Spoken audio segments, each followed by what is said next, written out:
modeling environment called NetLogo. And what it is, it's an environment that makes it really easy to write agents-based models. So these are the kind of models where you've got a lot of interacting parts, and the parts interact with some rules. And typically, these rules are they're kind of easy to tell a computer what the rules are, but it's either difficult or impossible to encode in a system of equations, like a set of differential equations, for example. So these kind of models, they're becoming more and more used in biology because they really suit a lot of biological problems where you have lots and lots of interacting parts, and you may have they may interact with some simple sort of logic, but what happens when they all come together in a big system is not it's not obvious, and it's difficult, or intractable to do so analytically. So if you've not done it already, could you, and you have a computer, could you go here and download the NetLogo software? For me, when I'm learning a language like this, like learning the principles is not very useful. Like I only really learn it when I'm actually doing it. So that's why my idea here is that I can give you a big sketch of the sort of the principles behind this thing, but you're only really going to learn it by using it, doing it. A nice way to sort of give you a quick look at what this does. So if you open up NetLogo, you get a window like this, and as you're learning it, it's nice to visit this in the drop-down file menu under Models Library. There's a great big bunch of already made models that you can sort of give you a clue about the kinds of things that it can do. For example, in biology, here's a model of the development of a tumor. So typically the way it works is the working of the model goes on in this black square here, and to one side of that there's a bunch of switches and buttons and plots that sort of help you sort of control and set parameters in the model and plot summaries of the outputs of the model. And this whole thing goes in the interface tab. There are 3 tabs here. The second one is the info tab, and this is where you can write descriptions of your model and sort of kind of an instruction manual to remind yourself later or others how to use your model and interpret your model. And the third one is the code tab. So this is where we're going to write the code to generate our model. So I'll come back to that shortly.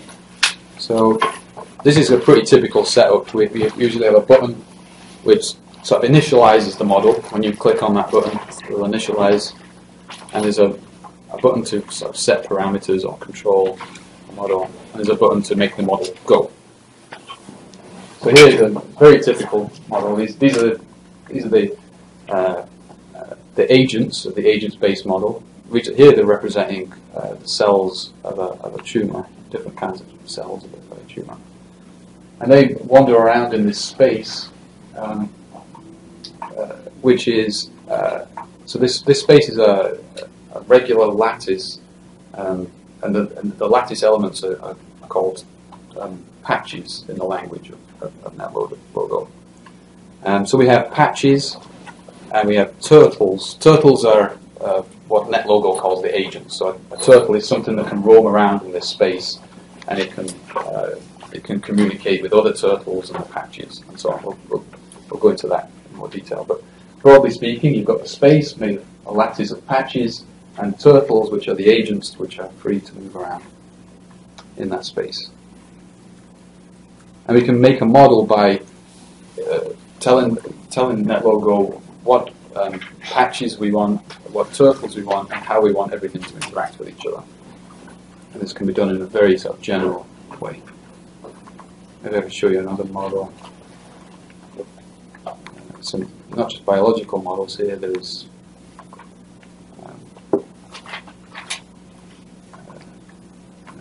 network stuff, spread of a virus on a network.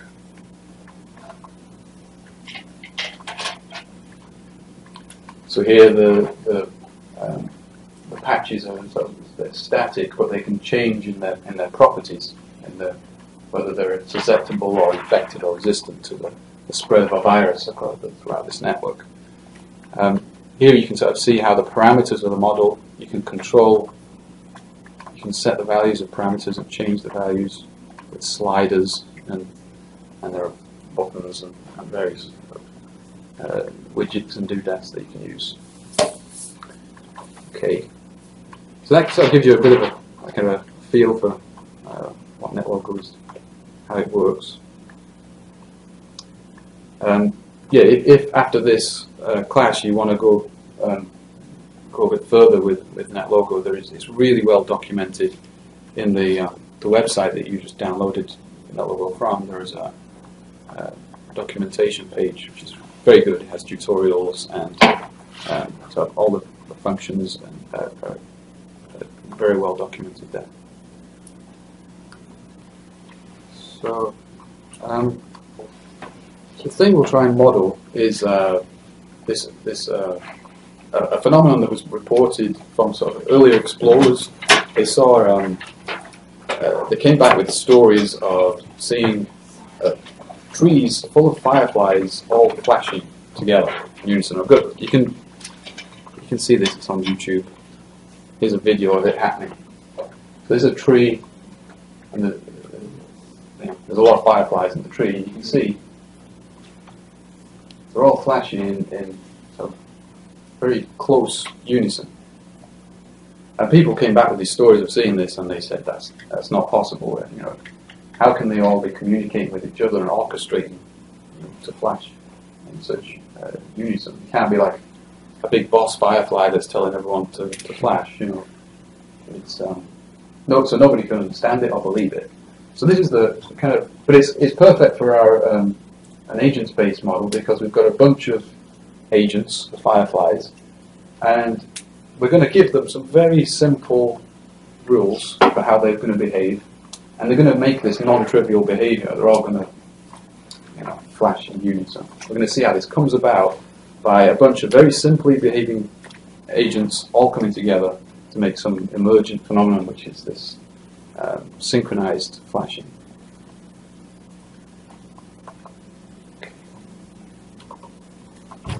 Right. These bullet points. These bullet points is a step that we're going to go through. I've highlighted in yellow sort of segments of code that we're going to sort of include in the code tab later. So the first thing we need to do is make a button. So you can click this drop-down menu and select button, and then it'll make a cross, and you can place it somewhere in this space. And we're going to give it a name, which is going to label the command that we want this button to initiate, set up.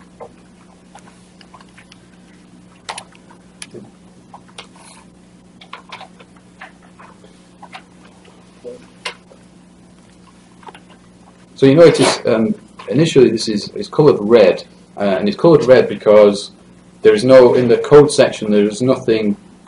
This operation setup has not been defined in the code section yet.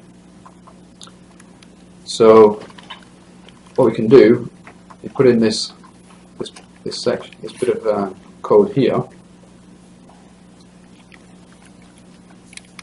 Okay, so what we're doing here with this section of code is we're telling NetLogo what this operation setup is. We've created the button here to perform this setup operation, and we're just defining what that is. Clear all is simply just clears all variables from the memory, and you can see that it's very sort of intuitive, the language of NetLogo. Create turtles. So turtles are going to be what we're going to use to represent our fireflies. And we tell it to create a number of turtles. We've not defined what that number is yet. We're going to put in a slider next. And in the brackets after that, we're going to tell NetLogo where in our modeling space where to put the random turtles. The turtles. We're going to just scatter them randomly. And we can set the size. We can the physical sort of size of these turtles to 2. And reset ticks resets the clock, because there's going to be like a typically in an agent-based model, time is discrete, so time proceeds with a series of ticks. And given this command, just tells it to reset the clock. So there's a handy little button here, check, which will check your code for you, make sure it's making sense. And if you click that, it'll point out to you that you've not defined what number is yet. So we can do that over in the interface. Let's select a slider.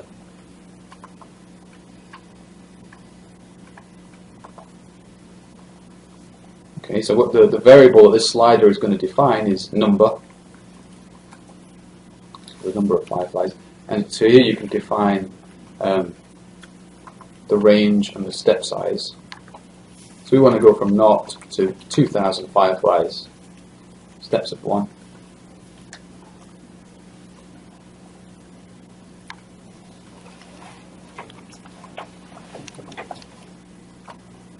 So now if we click the setup button, NetLogo has generated the number 50 fireflies and scattered them in the modeling space.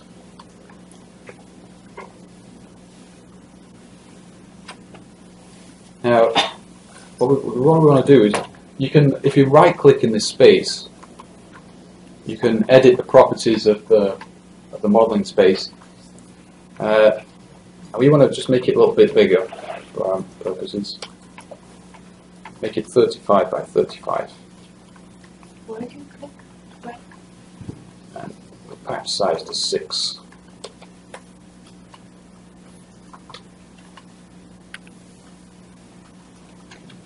Sorry. So this space is actually a square lattice, and each one of the lattice squares is in the language of NetLogo, it's a patch. So this is kind of like the space on which the model lives. Okay.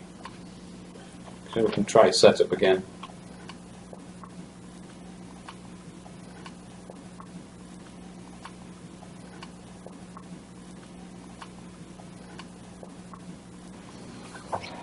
Okay, so we've created these turtles that are going to represent our fireflies, and we're going to want to sort of encode some simple rules of logic that are sort of going to mimic the behavior of these real fireflies. So what we're going to do, we're going to give them an internal clock. The clock's going to run from 0 to cycle length, I think was the name here. Cycle length.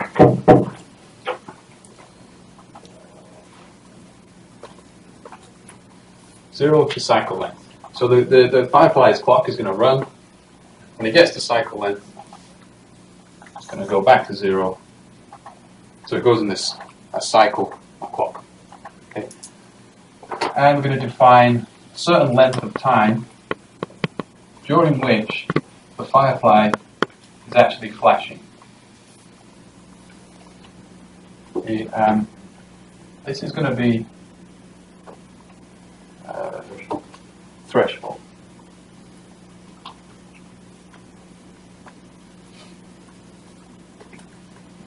Okay.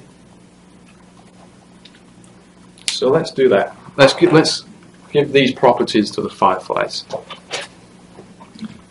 We do that with this little bit of code here.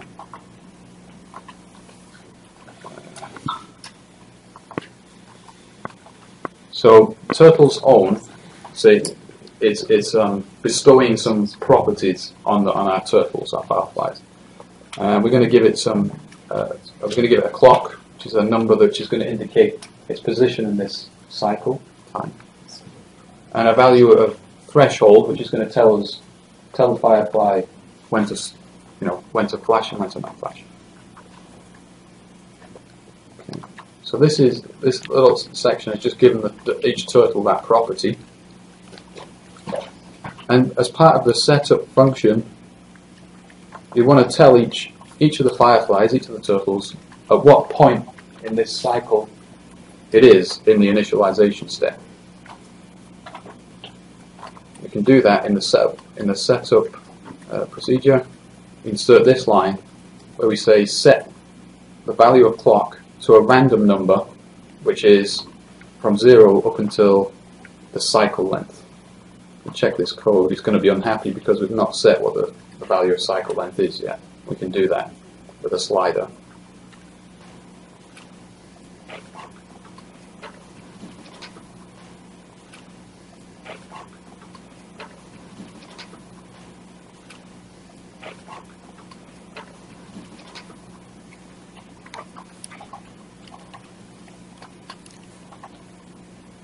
So each firefly has a clock that looks like this, and what happens is its internal clock has a value that goes from 0 up until cycle length before we're returning back to 0. So, but for each individual firefly, it can be at a different point in this cycle, but they all have the same cycle length. But each firefly has a different sort of position in its own internal clock. Okay, so the next thing, we're going to want the fireflies to fly. So with this, we can define a procedure which tells the turtles how to move. We'll call the procedure move, and it's going to move each turtle. We ask it to turn a random angle to the right, and then take a step forward in that random direction. Okay, so the next thing is we're going to make another button, which is what all models, another one of these fundamental buttons that all models have, which is a go, to make the model run. And it's typically called go. So we'll call it, we'll define to go. And we're going to ask the turtles to move, and then ask the model clock to go forward 1 tick. So this move here is the move that we've just defined to turn a random angle and take a step forward. So if we check the code, we need to create the button to go.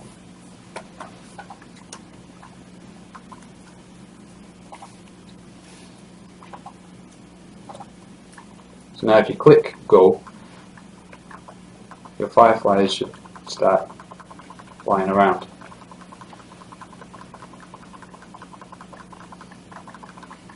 So we don't want to run the model by keep doing this all the time, so what you can do, so you can click forever, so that's just sort of repeatedly applies. Go.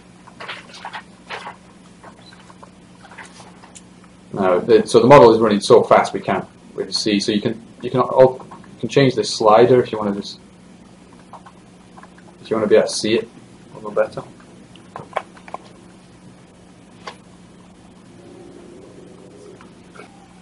So far, each firefly has a clock, but it's not being used or incremented.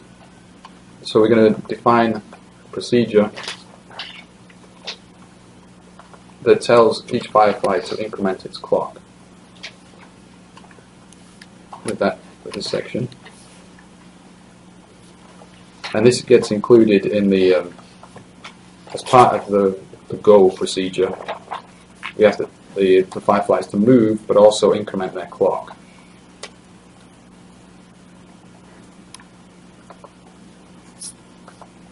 Okay.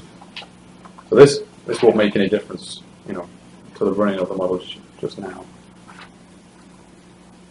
So the next thing we're going to do, so we've given the fireflies this this property threshold, and we want to set the value of this threshold to be something that we can control with a slider, because we want to investigate what happens when we change this parameter. So we're going to set this value of threshold to something called cycle length, flash length, sorry. So in the code, as part of the setup, we'll set the value of threshold to be equal to flash length, which we will set with a slider.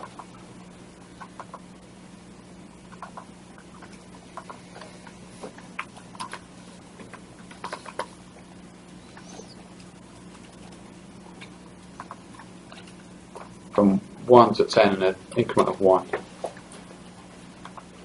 Start at a value of 1.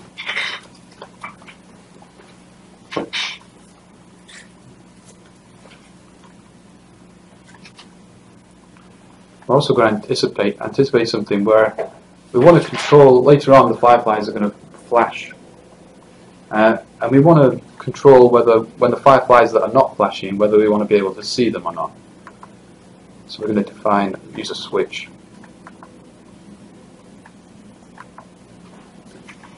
I can call it show dark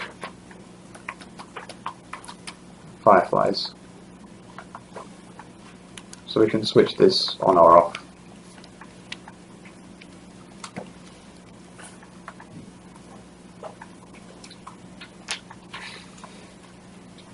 So you notice that at the moment the fireflies are just random colours. So the next thing we're going to do is we're going to colour them so that we can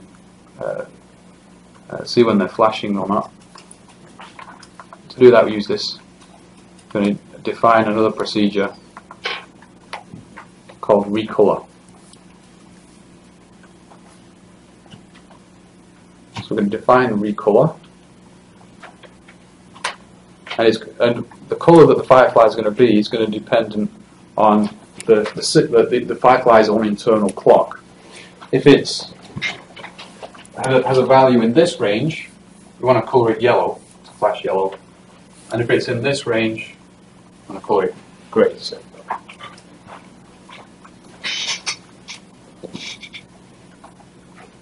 we're going to put an if-else statement. So if the clock is less than threshold, then you're in the flashing sort of range. Then we want to set the colour to yellow. Otherwise, we want to set the colour to grey. We're also going to include another if-else statement, which is defined whether this show flashing turtles. If the firefly is not flashing, then this part tells it to not show the turtle.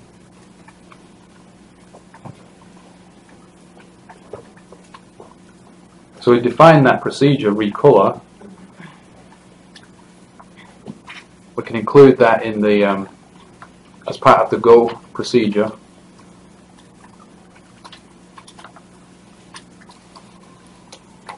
So we're going to ask the turtles to move, increment their clock, and then reset their colour.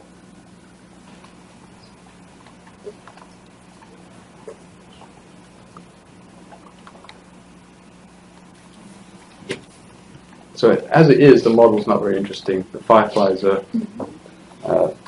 wandering around, flashing. Nobody's talking to anyone.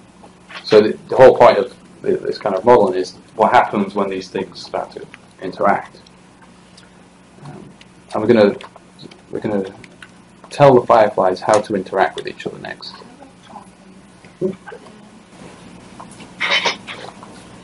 So what we're going to do to make them interact, in this part of the block, they're going to look at the neighbours. They're going to look at the small circle around them. They're going to observe the flashing status of the flies around them. And if within this radius there's a firefly, there are enough flashes defined by a parameter, then the firefly is going to say, okay, I've passed this sort of threshold for flashing fireflies in my neighbourhood, I'm going to reset my clock back to here, back to the threshold. I'm going to delay my flash. Because there are so many of my neighbours are flashing, I'm going to delay my flash by going back, setting my clock back to this point, and then carrying on.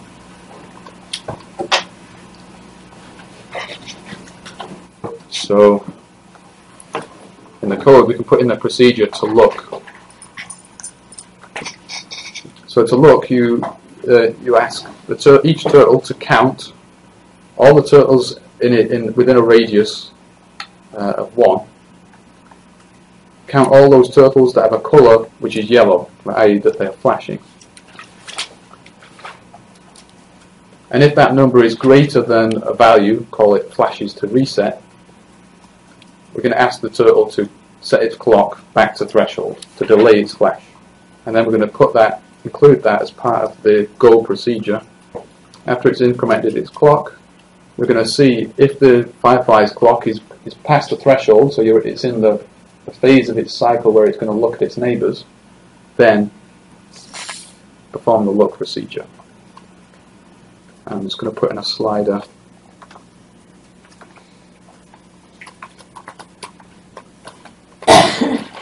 which is going to control how many of the neighbours need to be flashing in order to reset the clock and delay the flash. I'll set the initial value to 1. So if there is one neighbour that is flashing, then the firefly will delay its own flash.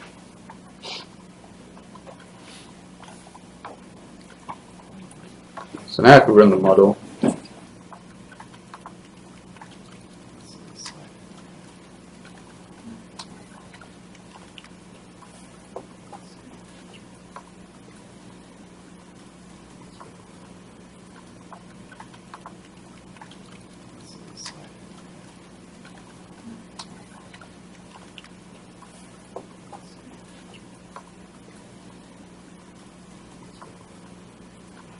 and we can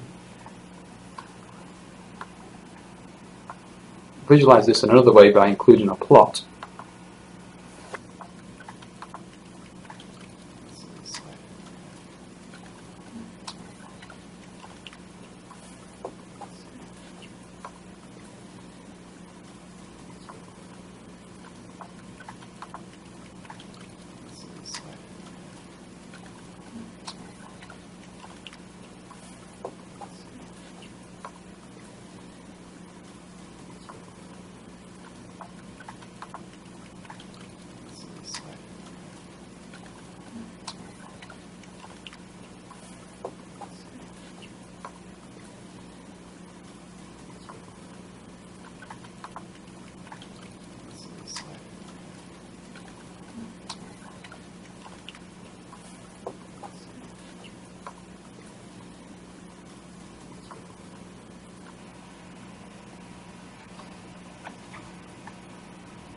So yeah, you can.